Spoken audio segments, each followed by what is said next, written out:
Hey everybody, I found this package in the mailbox when I got home from work today.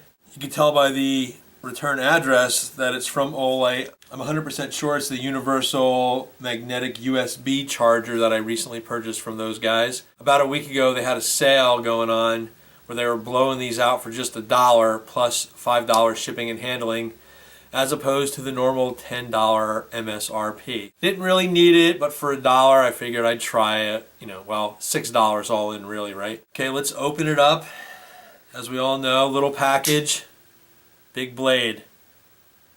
No, I'm just kidding.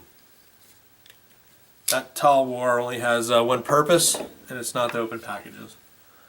Okay, let's use something more sensible, shall we? How about a Leatherman style CS? That should handle it, don't you think? I think so. Now, because this is basically all cable, I'm going to make sure that there's nothing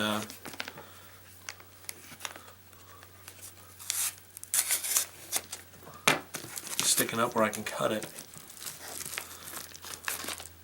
Okay, very good. Close this up. So here it is in the packaging. I'm just goofing around. That's my sci-fi sound effects. As you can see from the back of the box, that it handles your standard any loop type rechargeables. The back of the package it says it'll handle rechargeable lithium ions anywhere from the 10440s all the way up to the 26650s. The input is DC 5 volts at 800 milliamps, 4 watts, and the output is 4.2 volts maximum at 750 milliamps. They definitely say on the front, you can see that it says suited for rechargeable AA, AAA, 14440, 14500, all the way up to 26650. On their website, they list a lot more cells that it's capable of handling. That's all according to their website. Now you'll notice too on their website and from the back of the package that it says it charges at 750 milliamps, and you guys know I'm not a scientific flashlight user, I'm just a user. But guys smarter than me say that at 750 milliamps, basically the charger is designed for 1250 milliamp hour cells and greater. So supposedly this is not going to be great for the small cells like the 14500s and the 10440s. But we'll have to do a little more research on that. I'm not really that kind of flashlight expert. So your mileage may vary, do your own due diligence, blah blah blah blah blah blah blah blah blah. Okay, let's cut this open carefully. Here it is out of the box. Obviously there's a little cap on the USB port. And here's the magnets. Now, there's no positive or negative on the magnets. Either way, this thing is smart enough to figure out what's what.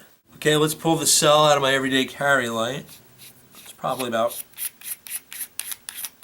halfway down its usable charge.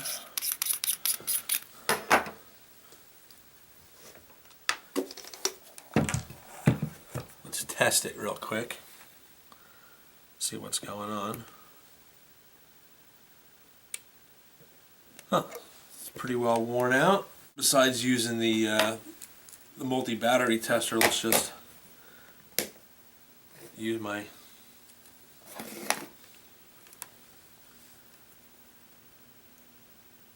cheap multimeter and see what's going on.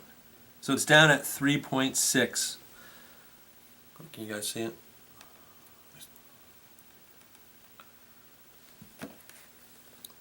3.6. Yes, that's a cheap meter, but it's been proven to be accurate, so I'm using it. Okay. I don't know if you guys can see it, but it glows red when it's charging, and it should glow green when it's done charging. So let's just leave this here. Is it done yet? Nope. It's been about not quite an hour, so it's still charging.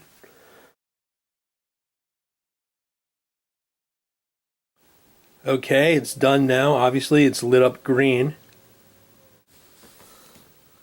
Okay. Put the little cap back on here before I lose it.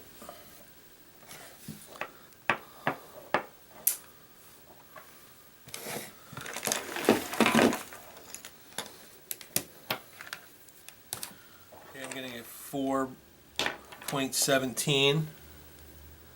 Get it up there so you guys can see it. 417. There's the cell, obviously.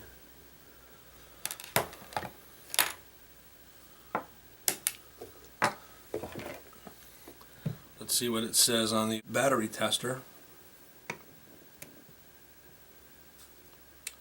So we're back up to 100%. You can see the green light. So yeah, worked as advertised.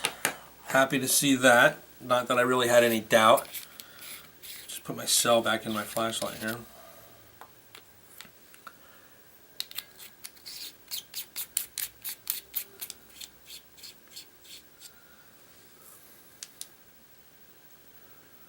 Okay.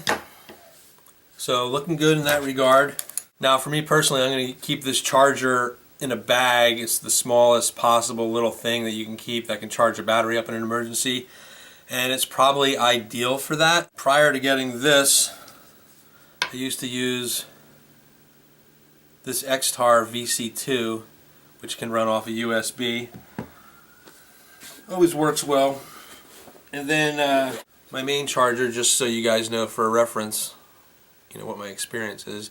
I use the MCC4 from ThruNite, which always works well, and I never really charge a single battery at a time. I wait till I have several that need to get charged up, and I do it all at once.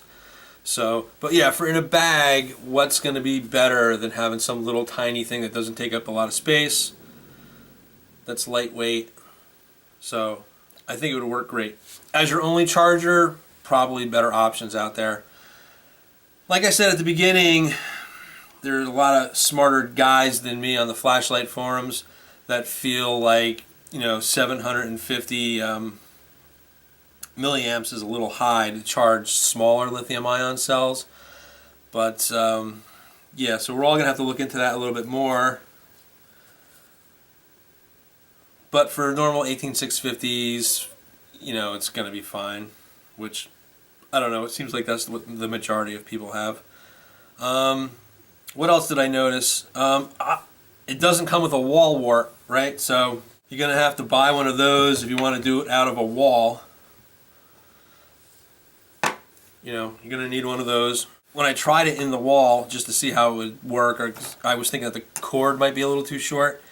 It's definitely going to be hard to get it anywhere where it's going to lay nice, but you can lay the cell right on top while it's sitting there in the wall, and it hangs nicely. For me, buying it for $1 was a complete bargain. Even with the shipping, $6, complete bargain. At $10, if you can find it in a store, like if you live by Going Gear or something like that, and they have it, $10, you know, a fair price in my estimation. If you have to buy it for $10 and another $5 for shipping, you know, you're talking $15. You can get one of these for $20 with free shipping if you buy it from overseas. So, you know, you'd have to weigh your option on, like, what do you prefer more? You know, the ability to handle multiple batteries at one time, or do you want the smallest, lightest possible thing? Because if you want the smallest, lightest possible thing that's going to charge a battery for you, this is probably it. I mean, it's definitely smaller than even a single bay charger, right? The real benefit of this is that it's tiny and you could drop it in anywhere. Okay guys, thanks for watching. If you have any questions, feel free to leave a comment. That was a nice smooth pullback, wasn't it?